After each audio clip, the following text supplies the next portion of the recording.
Hi guys, welcome to Simple Math. Today I will explain, or this is the second example about area subtracting radicals or roots. Remember the rule, they must have the same index and the same uh, root inside, or the same thing inside the root, okay? So remember the steps are the same. We will do prime factorization to simplify each radical. That's step number one. So I'm going to simplify this radical. Okay, to simplify this radical, we need to get the cube root of 8, the cube root of x4, and the cube root of y2. Y2 actually doesn't have cube root, right? So there's nothing we can do with this one. But with x4, we can have the cube root. And I'm going to teach you how to do it. All right. So we take the 8. As you know, the cube root of 8 is 2. Why? Because 2 times 2 times 2 is 8. So we can say that the cube root of 8, yes, the cube root of 8 is equal than 2. So I'm going to use another space here to explain.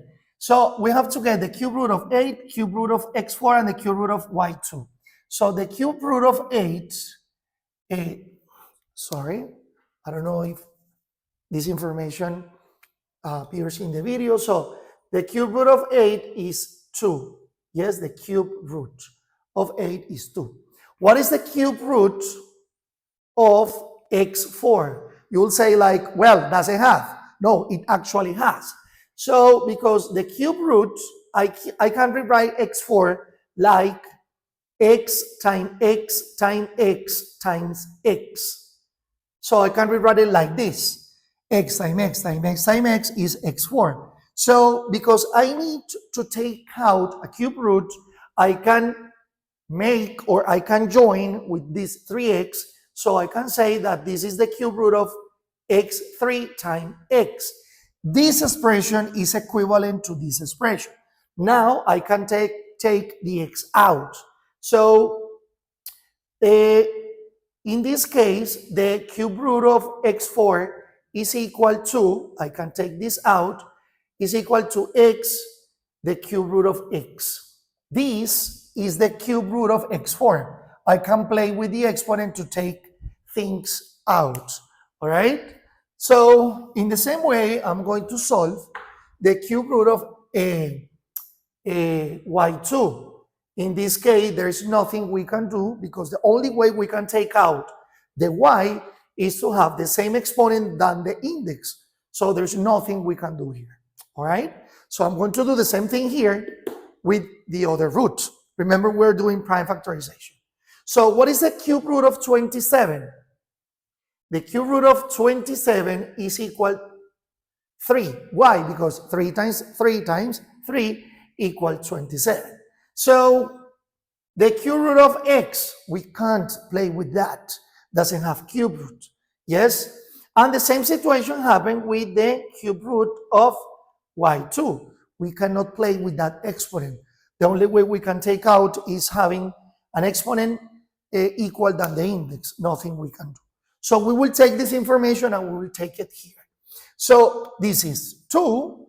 Yes, the cube root of 8, is 2, so we have times 2. Remember that when we take out something out of the root, and there is something out of the root, you have to multiply those two things. This is this 2, and this is the cube root of 8, which is 2. What else we can take out? What is the cube root of x4? The cube root of x4 is x square root of, cube root of x. So we can take this out. So times x. So this one, we can take 1x out, which is this one, and still we will have the cube root of x. And inside the root, the cube root of y2 is nothing, so we have to keep it inside the root. We have to keep this inside the root, and we have to keep this inside the root. Which root? This one. So this is x, which is this one, and the other one is this one. We have to keep it inside. So y2. Yes, this is the answer of this one. Minus x, yes, sorry. minus x is this x, the cube root of this. But as you know, 27 has a cube root, which is 3. So times 3. And this one doesn't have, and this one doesn't have, so we have to keep them inside the cube root. So we have to keep, sorry, this is cubed, so we have to keep them inside the cube root. What are we going to keep? We will keep this x and this y2, x, y2, like that. All right, so we solve the things that we have out. So this is 2 times 2, 4 times x, 4x, the cube root of x, y2. This is the simplest form of this. Yes, this is the simplest form of this.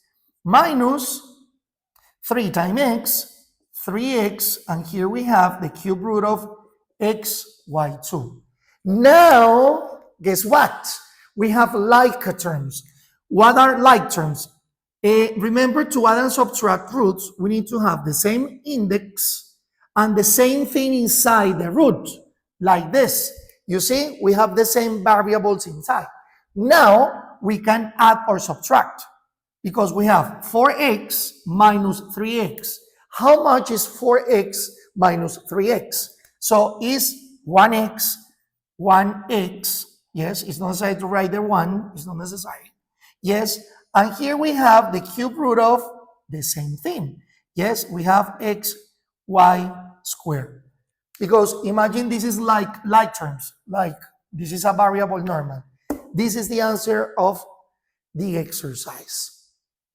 And this is the way we add and subtract things with roots that have variables inside. All right, guys, thanks for watching Simple Math. This is the second video.